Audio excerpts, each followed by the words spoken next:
speaking, you cannot have one city serving a whole nation, especially a populous nation like Uganda. Now, when you look at all the cities that the government has gazetted at the moment, I think Jinja is the best placed city for international development. But probably before we go very far into that discussion, my name's Flight Captain Katendekwa. Dodd. I am a flight instructor and a flight examiner, and we run a business at Jinja Airport, which is Vine Air and Vine Air Flight Academy. Now, when you look at Jinja as a city, every city has got what you call a value proposition. So when you set up a city, is it going to be for industrial development? Is it going to be for tourism? Is it going to be for agriculture? What is going to be the ecosystem of that city? And it so happens that the government has been positioning Jinja as a tourist destination. Now, tourist destination means that people fly into that city for holiday and the tourist attractions they have there, and they fly out. And coincidentally also, Jinja's got a lot of industries developing around. So it's both tourist and industrial. Now, it's very critical in the development of all cities worldwide that there is an ecosystem of transport linkage. Because people want to go into that city, whether it is for vacation, as tourists like Jinja the case is, or it's for business like the industries. They need to go in and come out without the inconvenience of traffic.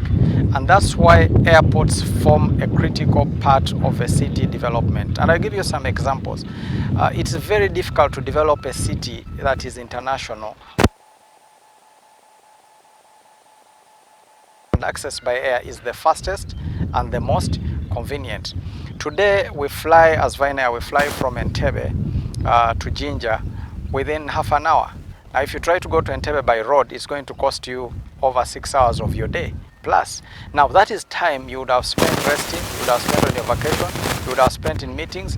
I mean, by the time you travel from Entebbe to Jinja by road, someone who came by air in the morning has already had a meeting, a 3-hour meeting, and gone back to Entebbe and probably picked a flight back to London. So that is how critical air travel is.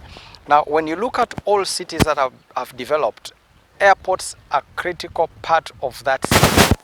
You look at a city, I'll give you quick, very straightforward examples. London, for example. When you talk of London and you think of airport, most people think of London Gatwick, they think of London Heathrow.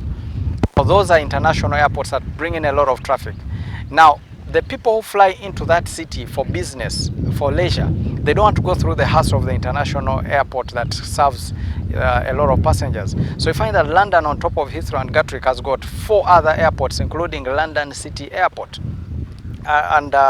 These airports help with the access in and out of the city. You look at a city like New York, for example. When you talk of New York by air, a lot of people think of JFK International, right? That is the airport that serves New York. But New York has got another 4 to 5 airports, including Islip, including LaGuardia, and they are right within New York to give easy access in and out of the city. Now, those are cities that are in the first world. Whoever is watching may think that, okay, those are first world concepts, but the world today is global. Just look at Kenya.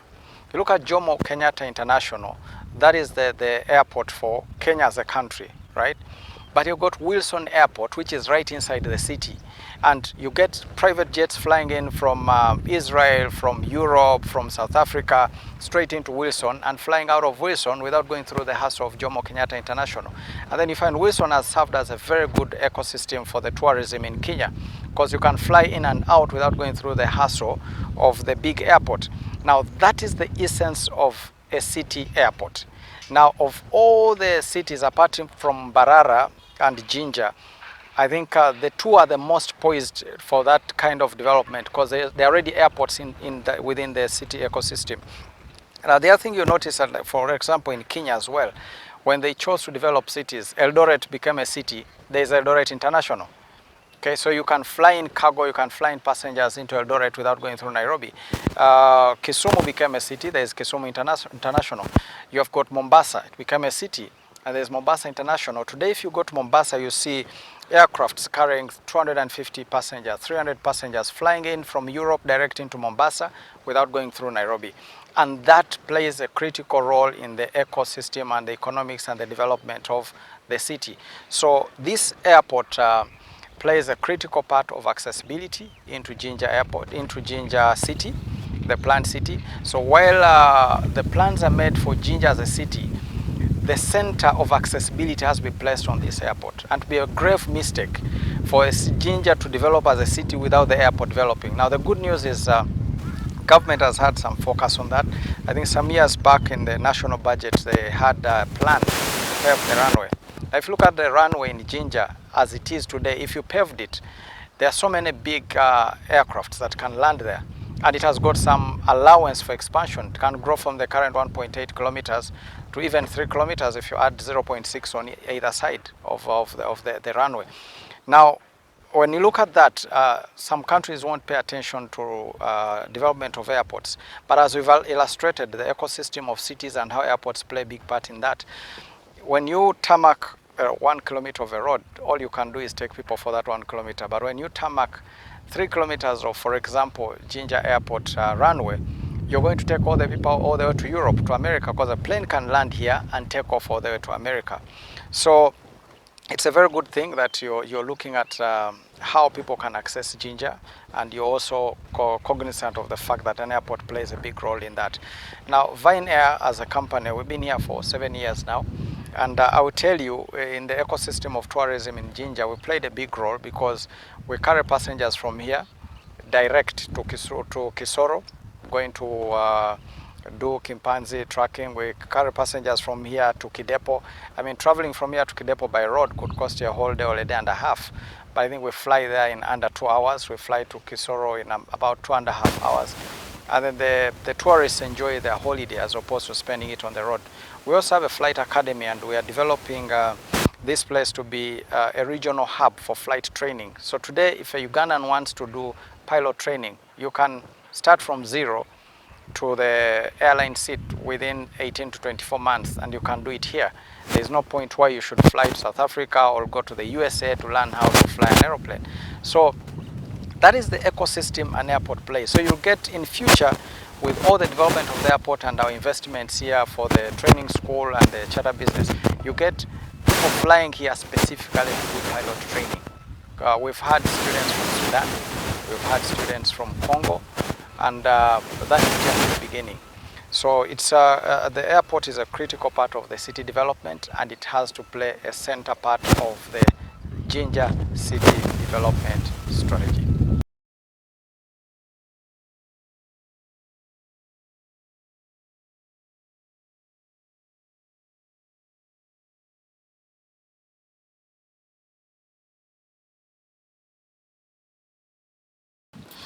Welcome aboard this Piper.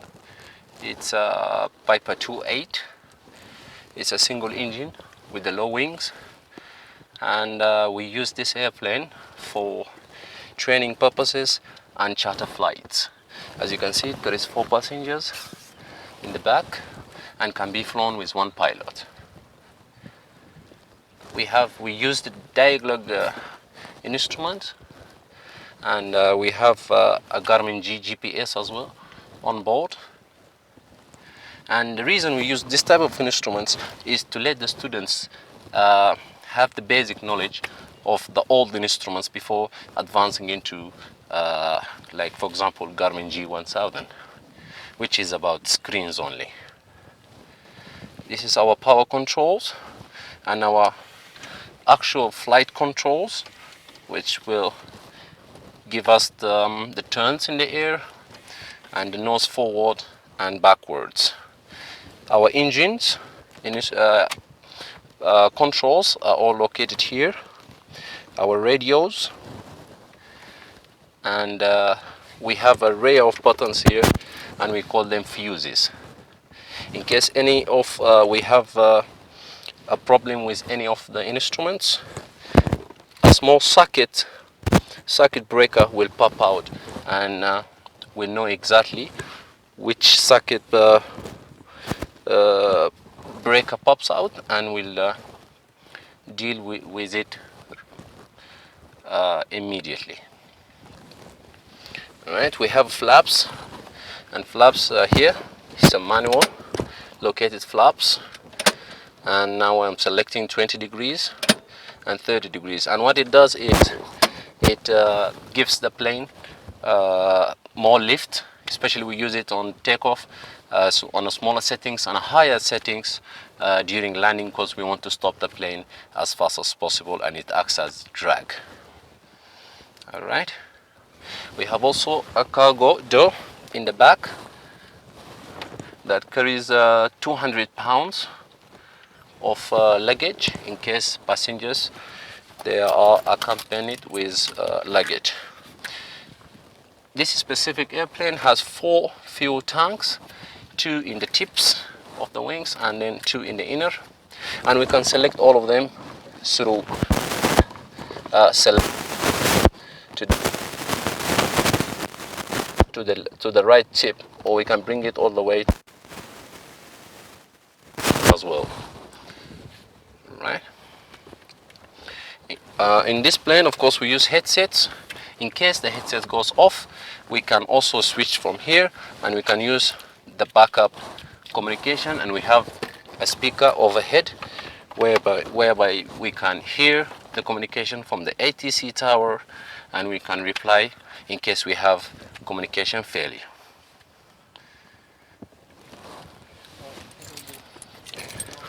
All right, and down there we have also part of controls, and we call them the radars. If we press the right radar, we are actually on the ground. We use it as a control of the nose wheel, left or right, and in the air we use it as a yaw. It prevents for us and gives us a yaw for the plane. It also works with the flight controller in the air. On the ground, we use it as a steering for the nose wheel, and on top we have the brakes, the actual brakes that we can bring the plane to a full stop. If we press down is the radar, and ups are the brakes. We have a handbrake here. We pull it up and then we lock it, pull it up, unlock is locked, and now parking brake is on. We can release it by one click and pushing it downwards, and it's released. And these are our ailerons, which they deflect on the opposite side.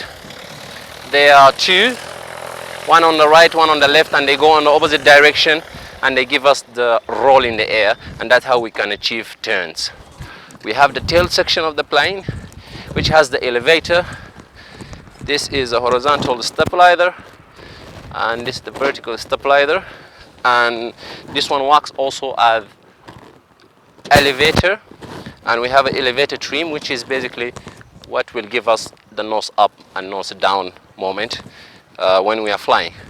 And this is the radar. This is what we control using our feet down, this small portion of the plane.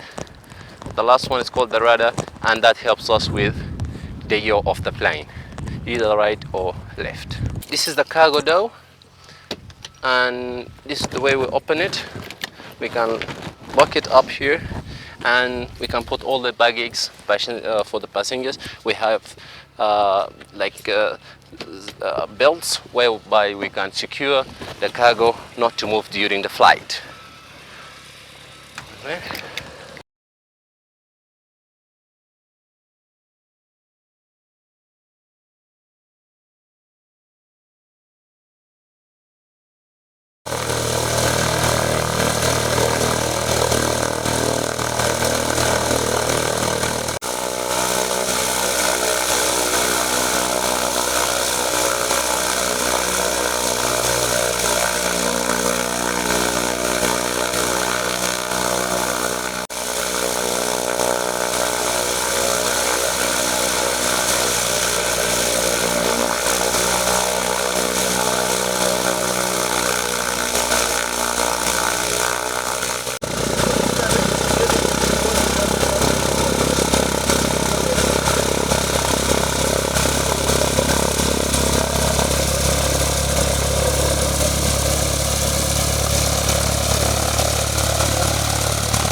For one, somebody removed from this exit, placed somewhere. I don't know exactly, but it's in that area.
Okay, dear viewers, my name's Captain Dod Katendegwa, and I'm the head and one of the proprietors of Vine Air and Vine Air Flight Academy in Jinja, the Jinja Airfield. Now, these days, Jinja, we are discussing the concept of the city. And where we left off last time, we mentioned the importance and the value of a city airport, how a city airport is a critical connectivity hub for the city and plays a vital role in the development of the city. And we gave examples of cities, developed cities, even the first world, congested as they are, they have not gotten rid of their airports. For example, again, you have London Heathrow, Gatwick, those have heavy traffic, which comes in from all over the world. But then you've got London City Airport plus other 5 city airports right within London that serve the ecosystem of the business people in London who want to come in quickly without the hassle of a congested airport and go out quickly. Time is money for businessmen. And Jinja, as a city, we are privileged that we've got this aerodrome here. But an airport, an airfield is useless without what you call an anchor operator. Every airfield will have what you call an anchor operator. Who is that operator that gives life to that aerodrome? And for Jinja, Vine Air and Vine Air Flight Academy is that anchor operator. And we've demonstrated it over the years. We've been here since 2013 and we've been operational since 2015, 2016. For those of you who know Jinja very well, you know the state the airfield was in. And of course, it costs money to maintain airfields without any operators. But since we came here, Civil Aviation Authority has been very supportive. They took a lot of interest in our presence at this airport. They have been extremely enthusiastic about it.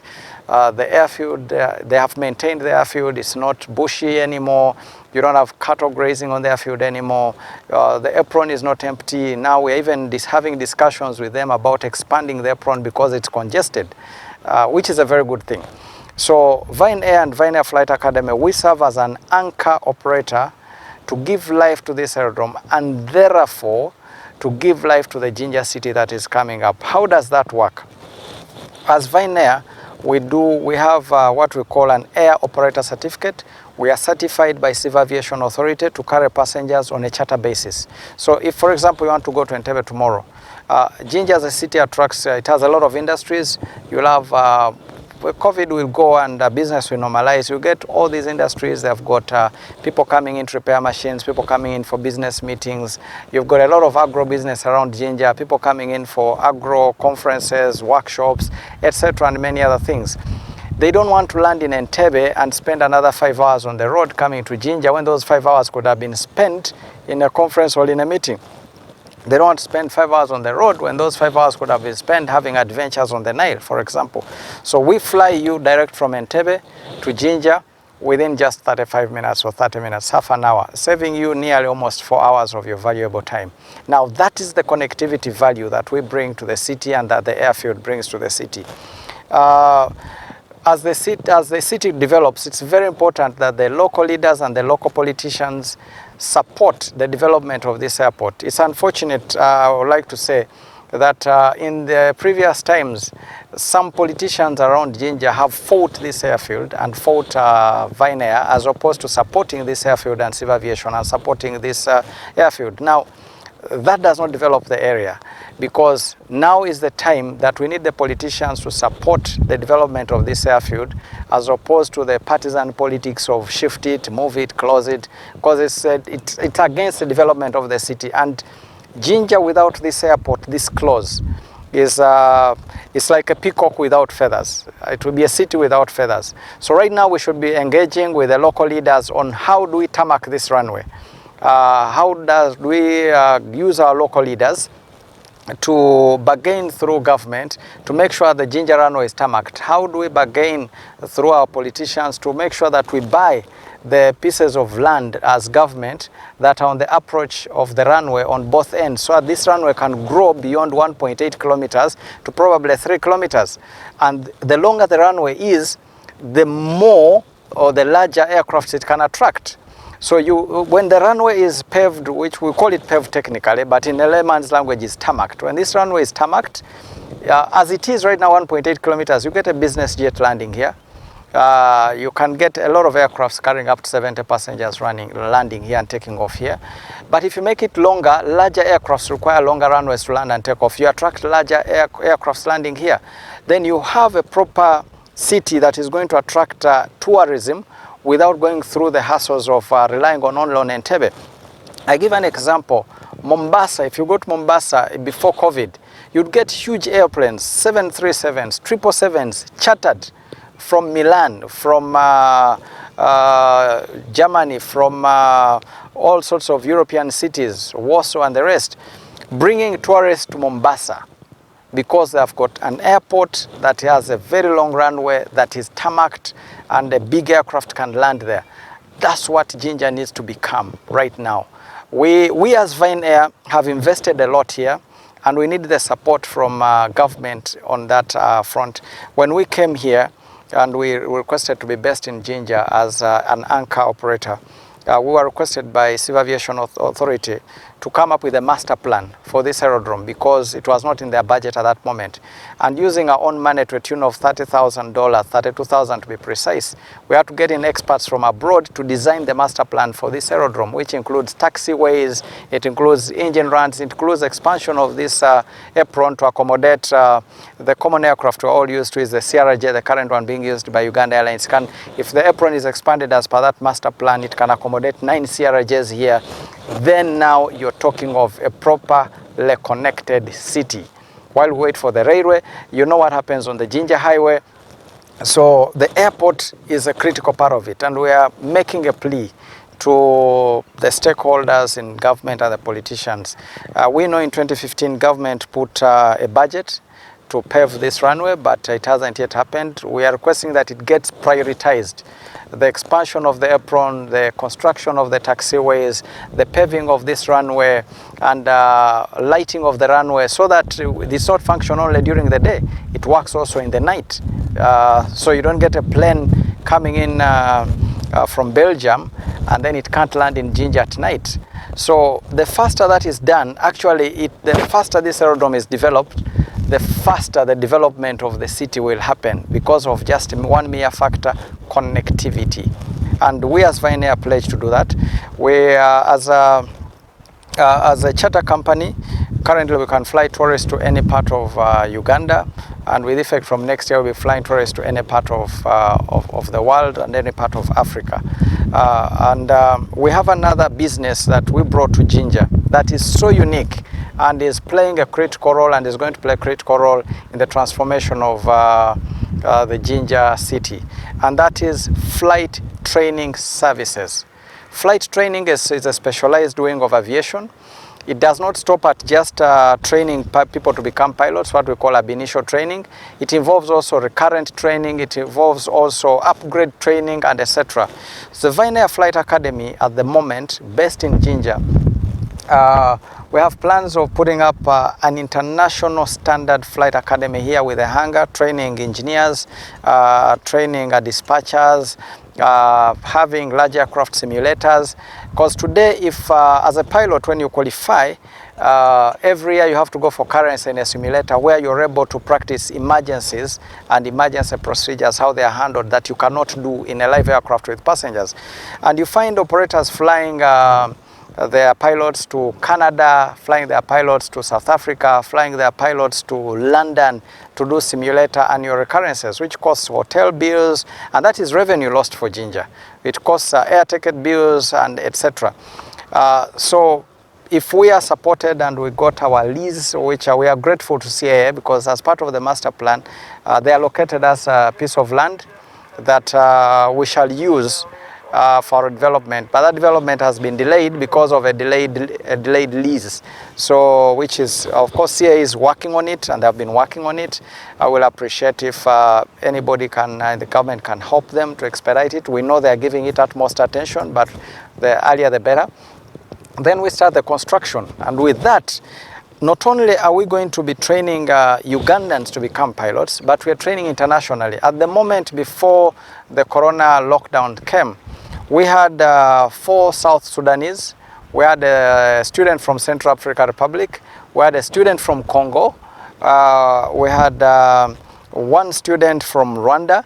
So we are an international organization. Now, when those foreigners come here to train, they bring revenue.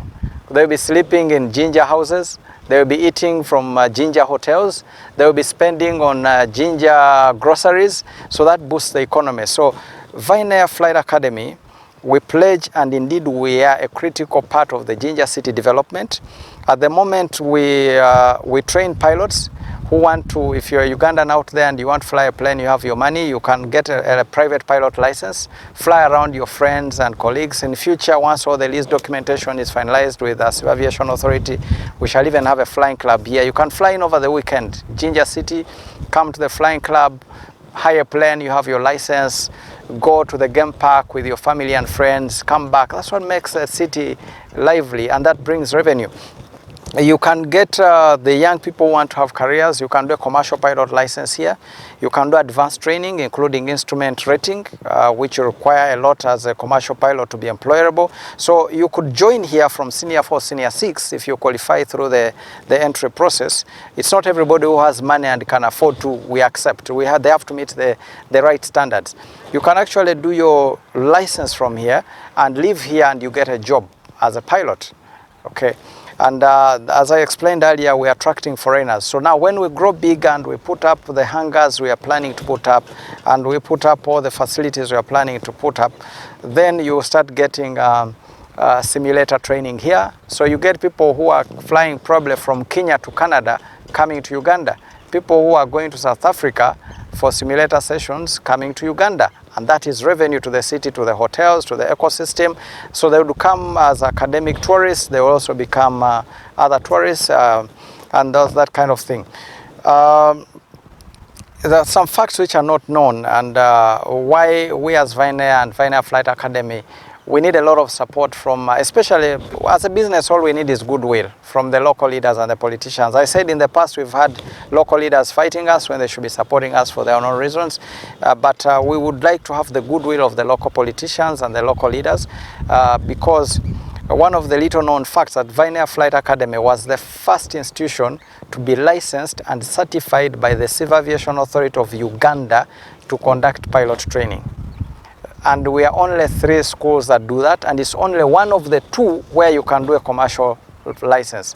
We also train instructors, and recently you must have heard of the last class that completed before lockdown. We had some instructors training here and qualifying at world-class standards, and among them was a lady, the first civil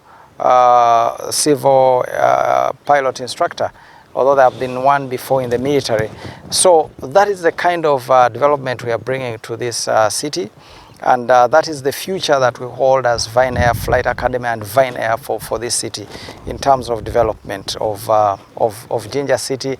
And that's the kind of relationship we are looking at, because doing the airfield alone, paving the runway, putting lights, approach systems, etc., without supporting the operators, an airport itself is useless. As you all know, this airport has been here since 1954, and the Queen landed here.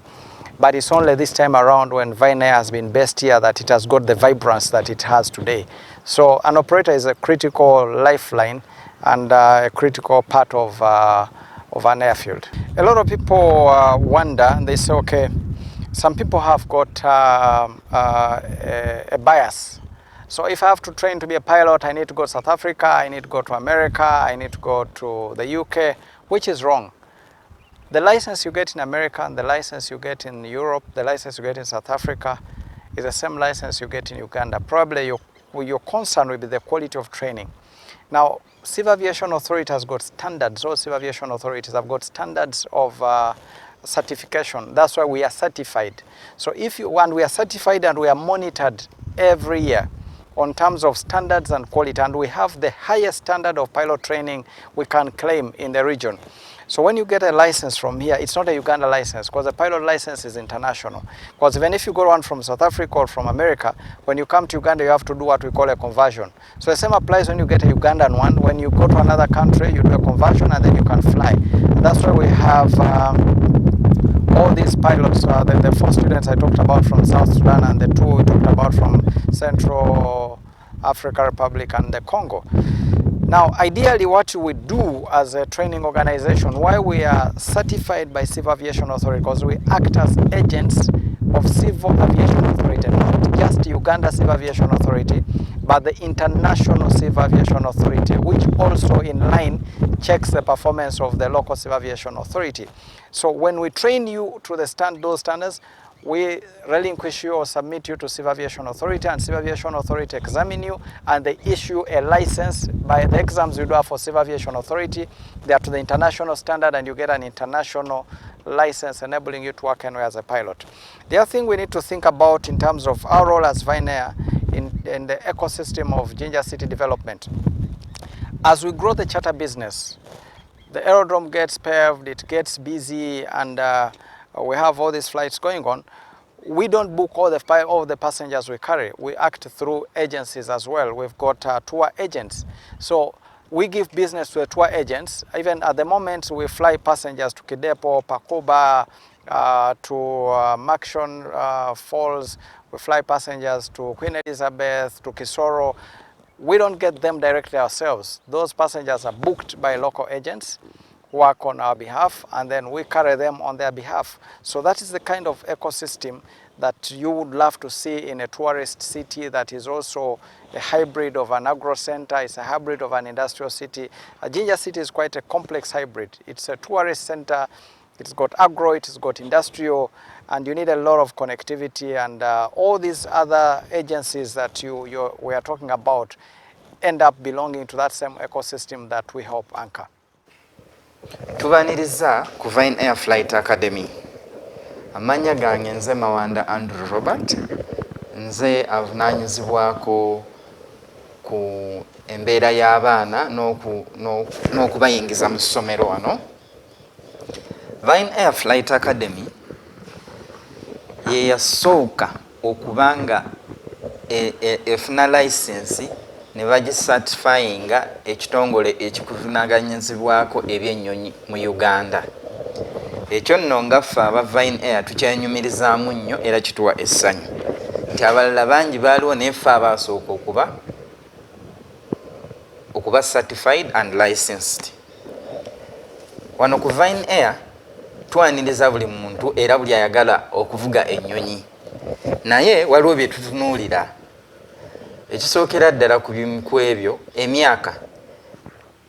emyaka gye tutunuulira, emyaka tutunuulira 17, era omwana oyo alina okuba nga amaliriza senior 4. Mu senior 4 mu misomo gye yatuula mu physics ne math nga yafuna credit. Naye waliwo bannaffe abagamba nze namala senior 6 oba nze ndi ku university naye ekirooto kyange kyali kufuuka pilot. Nabo tubaaniriza kubanga oba olina obuyigirize obusukka ku bwe tutandikirwako. Bwe tuva ku bya senior 4 oba qualification obuyigirize obusingakaawo tudda ku psychometric test. Psychometric test eyo tuba tunoonya obwongo bwo engeri gye butegeeramu. Naye nga temuti abali eyo nti naabanza siberangako pilot bajja kumpa ebibuuzo bya pilot. Bibeera bibuuzo bya bulijjo Luzungu, kubala. So tulabe engeri obwongo bwo otegeera otya. Eyo bw'omala okugiyita ne tugenda olina okukola medical. Omusawo alina okukebera omubiri gwo gufunctioninga gutya, gukola gutya. Si buli musawo nti aba akikola ekyo, naye waliwo gwe tuyita approved medical examiner. Nti oyo omusawo yagenda nga yakuguka mu kukebera abasawo abavuga ennyonyi oba abanaavuga ennyonyi. Awo bw'omala okuyitawo ne tubeera ne kye tuyita assessment flight. Assessment flight eyo etuyamba okuzuula nti ddala onoovuga ennyonyi oba omutima gwagala naye ng'ennyonyi togisobole. Naye abaffe bwe tukwetegereza bwe tutiffe ng'abakugu mu by'okutendeka abavuga ennyonyi, ddala tukikulabamu kubanga oyinza okuba nga walibadde engineer, walibadde okola omulimu omulala. Kati bwe tumala okukebera ekyo akulira training otuuzibwa ne komiti nekunnyonnyola nti ekituufu ennyonyi ojja kugivuga oba ekituufu tubadde mu kuzuula kuno tuzudde nti eno omulimu guno gw'ojja okusobola oyagala nnyo ebyennyonyi naye togaaniddwa jangu obeere engineer okusinziira ku kye tuba tulabye. Awo bwe tumala tugenda ku level eddako gye tuyita aerodromes clearance forms. Kati ekitongole ekivuganya oba ekikwasaganyizibwa n'ebyennyonyi mu Uganda, Uganda Civil Aviation Authority, waliwo forms ze batuwa ffe ng'aba traininga ennyonyi ne tuziwa abaana baffe ne bazijjuzaamu. Bwe bamala ozijjuzaamu tekiba kibuuzo, naye bwe bamala ozijjuzaamu ne tuzizzaayo ku kitongole ekyo ne baziyitamu. Bwe bamala oziyitamu nga bateekako sitampu ng'okkirizibwa era awo obutandika okutraininga ennyonyi naffe.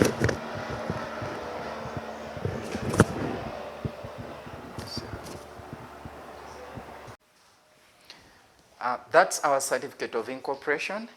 Right below it is our air service license, and we have two of them, one on the left and one on the right. The air service license, one is for charters and the other is for flight training.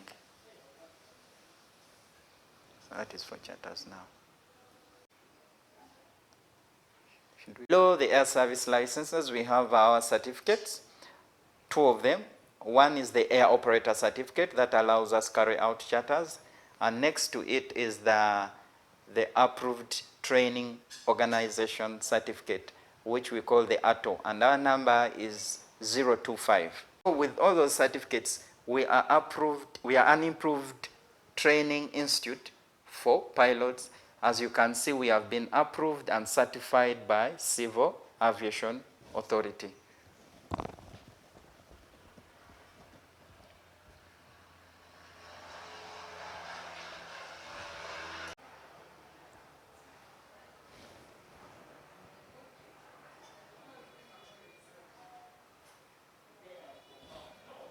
Right here we have our pilot shop, the first of its kind and the only one in Uganda. We have every item that a pilot would need. We have the knee boards, the crew tags, aviator glasses, the pilot wings, pilot shirts, name it, you'll get it. The flight bags. That coverage is enough. Logbook. Oh, what I do in Jijayo.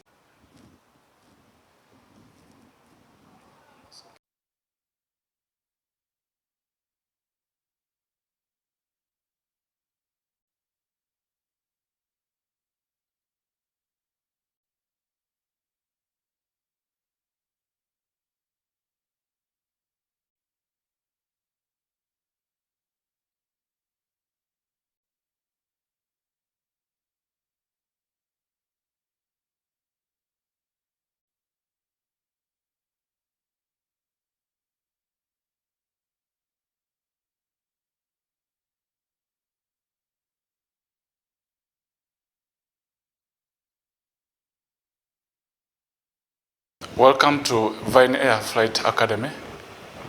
I am called Captain Joseph Otialuk. I'm the Chief Ground Instructor, Vine Air, and also a flight instructor. I teach theoretical in class and fly in the air, training students. Today, we are here to show you what we do in class. We are demonstrating to you what we do in this class. This class contains, it can accommodate 15 students, but we do classes in shifts. There is a PPL class. PPL is a private pilot license class. Those ones are, it's a basic flying. So we do their training here in the morning, then in the afternoon, we do CPL, which is commercial pilot's license for pilots who are pursuing to go and fly in the airlines, in the charter companies. That's where we have their training here.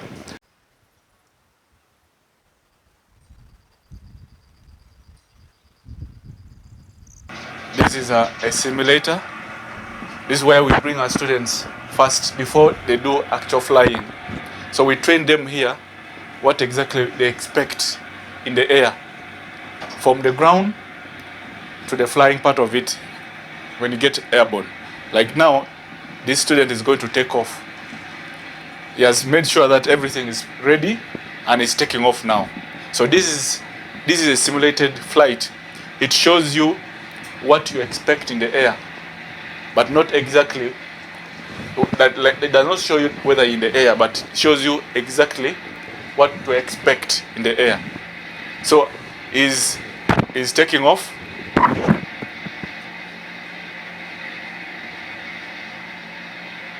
Yes, is airborne now. Is maintaining the runway headings as he's flying. So at this point, when we see that you are able to maintain the runway heading, you're airborne, and you're maintaining the circuit at this level, then we know that you can handle the actual flying. So this is why we test you. We test the student whether he or she can fly.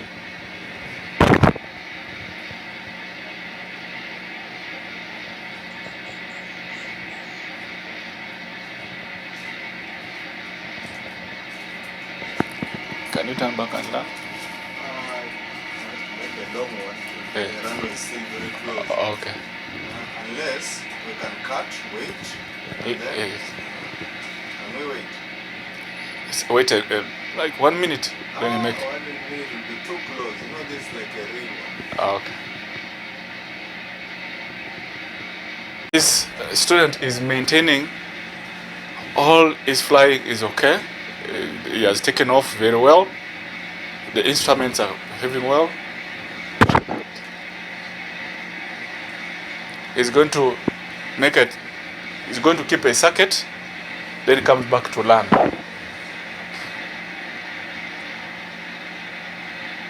So this is a process whereby this is a time where we see whether he or she is able to maintain the headings, the height, according to what the instructor tells him.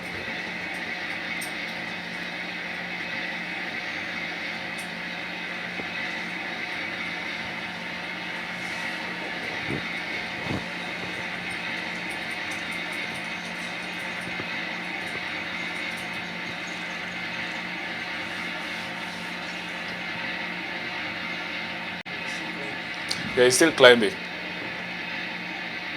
He has to get to a circuit height.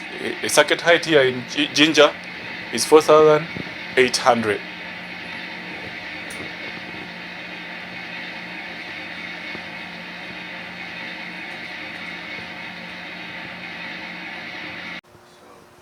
So the map is showing how he took off from the runway. He's maintaining his runway heading. He's going to make a turn to follow the circuit pattern and comes back to land in the same airport, and that is Jinja. So he's just going to make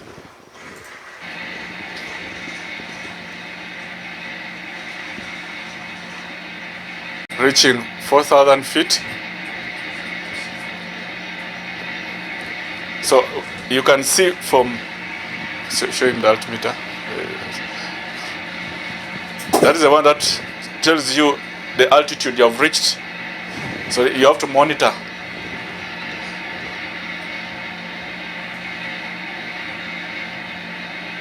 I will attempt a landing from here. Okay, you're going to make a turn and go back and land.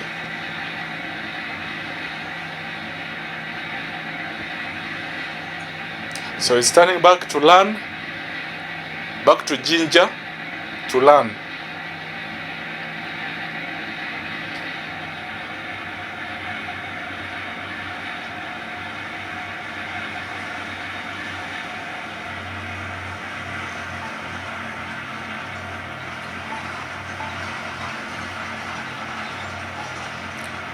You see the hills of Jinja?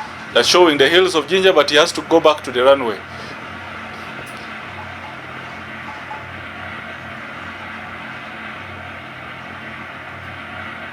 Some students at this age, at this stage, you find that they get lost. They cannot know where they are. So if at this point where you cannot know where you are, see, are you seeing the runway? That is where he's going to land.